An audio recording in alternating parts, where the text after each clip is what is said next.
दो दो कत्ल और दो दो रेप के लिए जिसे 20-20 साल की दो दो सजाएं मिली हो, अगर वो हर दूसरे महीने जेल से छुट्टी मनाने यूं बाहर आ जाए तो फिर कैसी सजा और कैसा कानून। पर क्या कीजिएगा, जब सरकार और कानून ही किसी को कृपा देने में जुट जाए तो फिर किसके आगे रोना और किसके लिए रोना। एक बार फिर से राम रहीम को 21 दिन की फरलो पर छोड़ दिया है। आपको बता दें कि सिरसा डेरा सच्चा सौदा का प्रमुख राम रहीम 13वीं बार जेल से बाहर आया है सजा होने के बाद। बाइबल पढ़ना टाइम में आना है। मेरे पापा के लिए आप सब लोग दुआ करें। आप जब आप प्रार्थना करेंगे तो आपको आनंद मिलेगा और आप सबके आत्मिक पिता हमारे साथ बहुत जल्दी हमारे साथ बीच में चर्च में आएंगे। आप सभी को जय मसीह के। मेरे प्रिय भाई बहनों, मैं आपसे निवेदन करना चाहूंगा, इस वीडियो को आप अंतिम तक देखिएगा। आपके पास टाइम नहीं है तो फिर भी आप 10-15 मिनट आप टाइम निकालिए और इस पूरी वीडियो को देखिए और समझिए कि मैं बात करने वाला हूं जिस व्यक्ति के ऊपर डबल आजीवन कारावास की सजा हो, वो व्यक्ति जब बाहर जेल से आ सकता है तो क्या प्रॉफेट वीरेंद्र सिंह जेल से बाहर नहीं आ सकते हैं? जी हां, आ सकते हैं। मैं आपको पूरी घटना बताता हूं और पूरी इस वीडियो में जो भी आपको जानकारी मिलेगी वो बहुत महत्वपूर्ण होगी आपके जीवन के लिए, या दूसरों जो फेक न्यूज फैलाते हैं उनसे आप बात कर सकते हैं। तो मेरे प्रिय भाइयों, आइए मैं शुरू करता हूं। देखिए, घटना घटती है, आप जानते हैं, हरियाणा में एक बाबा जी रहते हैं, जो कि बाबा जी को नाम है बाबा गुरमीत राम रहीम, जो कि सच्चा डेरा के वो प्रमुख हैं। बहुत सारी चीजों को आपने देखा होगा। इस वीडियो को आपको ध्यान से देखना है, समझना है कि आखिर किस तरीके से क्रोनोलॉजी को यूज किया जाता है, किस तरीके से मसीह समाज में प्रॉफेट वीरेंद्र सिंह को भी जेल से बाहर लाया जा सकता है। कैसे? जिस तरीके से आप जानते हैं, जो कि बाबा राम रहीम जो है सच्चा डेरा जो प्रमुख है, उन माना जाता है 2017 में बाबा घटना घटती है बाबा के साथ, राम रहीम के साथ 2017 में, जो कि दो साधुओं के साथ, दो मतलब जो साध्वी होती हैं उनके साथ, लड़कियों के साथ बलात्कार और पत्रकार रामचंद्र जिस तरह के छत्रपति की हत्या के मामले में दोषी ठहराया गया था। उन्हें बलात्कार के लिए 20 साल और हत्या के लिए उम्र कैद मतलब आजीवन कारावास की सजा सुनाई गई थी। इसके बावजूद वह कई बार जेल से बाहर आते हैं, जाते हैं। एक नहीं, जब से काकाते जेल में गए हैं तब से लेकर के 10 से 12 बार ये बाबा जेल से आ चुके हैं, जा चुके हैं। एक दिन के लिए नहीं, 40 दिन के लिए, 20 दिन के लिए, 15 दिन के लिए, 60 दिन के लिए, इस तरीके से बाबा आते हैं। तो मेरे प्रिय भाई, इसको आप समझिएगा, बहुत महत्वपूर्ण है। जिस तरीके से आगे आपको बताता हूं, जिसका कारण है ये बाबा यदि जेल से आते हैं तो जिसका कारण बताया जाता है पैरोल और जिस तरीके से फरोल, ये दो ऐसा पॉइंट है, यदि इसके माध्यम से व्यक्ति किसी को आजीवन कारावास भी होती है तो वो जेल से जब चाहे तब आ सकता है। लेकिन इसमें सरकार और कोर्ट का, जिस तरीके से पुलिस प्रशासन का हाथ होता है, तभी वो आ सकता है। तो मेरे प्रिय भाइयों ने यहाँ पर जिस तरीके से बात करते हैं, पैरोल और फरोल के जरिए रिहाई मिल सकती है। जिस तरीके से प्रॉफेट वीरेंद्र सिंह के केस में ऐसे हो सकता है।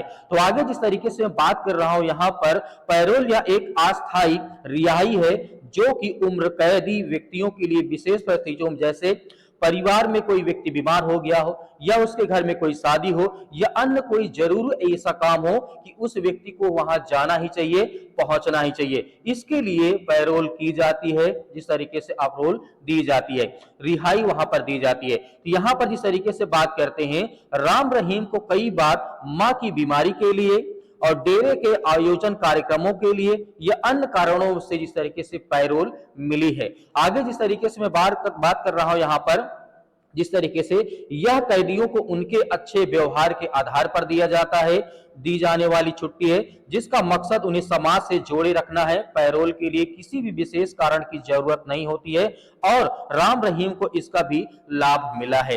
तो मेरे प्रिय भाई बहनों, जिस तरीके से यहाँ पर जिस तरीके से पैरोल का यह उद्देश्य होता है, जिनको आजीवन कारावास की सजा हो जाती है उनको समाज से जोड़े रखने के लिए उन व्यक्तियों को पैरोल की जाती है और उनको रिहाई दी जाती है। 10 दिन के लिए भी हो सकता है, 1 दिन के लिए भी हो सकता है, 50 दिन के लिए हो सकता है, 60 दिन के लिए भी हो सकता है। तो क्या प्रॉफेट वीरेंद्र सिंह समाज के प्रति काम नहीं करते थे? तो क्या उन्हें जेल से नहीं निकाला जाना चाहिए? क्या उन्हें पैरोल नहीं देनी चाहिए?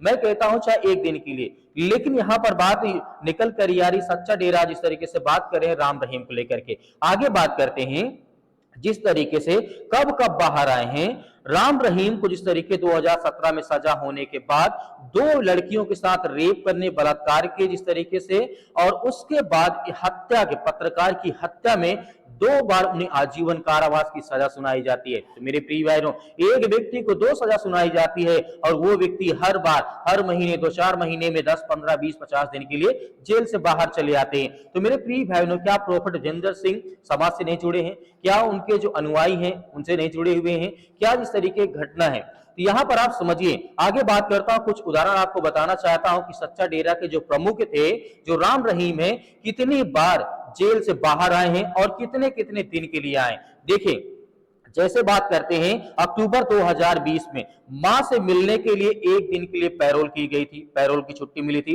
मई 2021 में फिर से मां की बीमारी के लिए 1 दिन के लिए पैरोल मिली थी। उसके बाद जून 2022 में 30 दिन के लिए पैरोल मिली थी। उसके बाद अक्टूबर में 2022 में 40 दिन के लिए, जनवरी में जिस तरीके 2024 में 50 दिन के लिए, अगस्त में जिस तरीके 2024 में बात करें तो 21 दिन के लिए, अप्रैल 2025 में 21 दिन के लिए। यही अप्रैल जो अभी चल रहा है प्रेजेंट टाइम में। तो मेरे प्रिय बहनों, यहां पर देखते हैं बहुत सारा इसमें विवाद भी है। जिस तरीके से राम रहीम को पैरोल की जिस तरीके से छुट्टी मिलती है, तो क्या प्रोफेट जितेंद्र सिंह को छुट्टी नहीं मिलनी चाहिए? यदि आप कहते हैं हाँ, तो उसमें जिस तरीके से वो शासन और प्रशासन जिस तरीके से तय करेगा इन्हें जाना चाहिए या नहीं जाना चाहिए, या कोई विशेष कारण हो तो उसके लिए छुट्टी मिलती है, रिहाई मिलती है। आगे जिस तरीके से बात करते हैं कि इसमें विवाद और सवाल भी बहुत रहा है राम रहीम के केस में लेकर के। जैसे कि मैं आपको थोड़ा सा बताना चाहता हूं कि राम रहीम को बार बार पैरोल और इस तरीके से फरोल मिलने पर सवाल उठते हैं,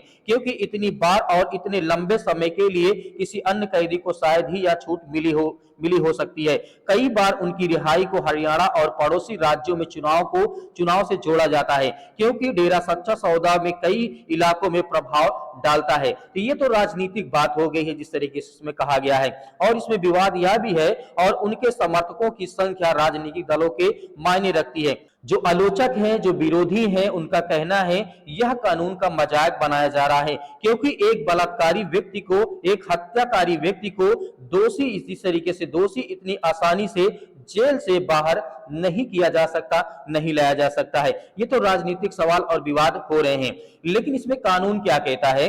कानूनी स्थिति जिस तरीके से हम देखते हैं, पैरोल और फरोल का जिस तरीके से समय सजा में गिना जाता है या नहीं, जिस तरीके से उनकी सजा को कम नहीं किया जा सकता है। ये तो बात रही कि चाहे वो पैरोल पे बाहर आते हैं तो वो सजा नहीं गिनी जाती है। और जिस तरीके से बात करते हैं, हरियाणा सरकार और जेल प्रशासन के पास पैरोल और फरोल देने का अधिकार होता है। जिस तरीके से अभी मोहाली, इस तरीके से प्रोफेट जितेंद्र सिंह मोहाली इस तरीके से कोर्ट में बंद है, उनको वहां पे सजा दी गई थी। तो यहां पर इस तरीके से वहां के जेल प्रशासन या फिर वहां की सरकार, पंजाब की सरकार चाहे तो प्रोफेट जितेंद्र सिंह जेल से बाहर आ सकते हैं। क्या प्रोफेट जितेंद्र सिंह को जेल से बाहर नहीं लाया जा सकता है? लाया जा सकता है। जब बाबा एक जिस तरीके से डबल इनके ऊपर आरोप लगाया गया, डबल इनको आजीवन कारावास की सजा हुई, लेकिन फिर भी बाबा 10 से 15 बार, 16 बार आते हैं घूमने के लिए।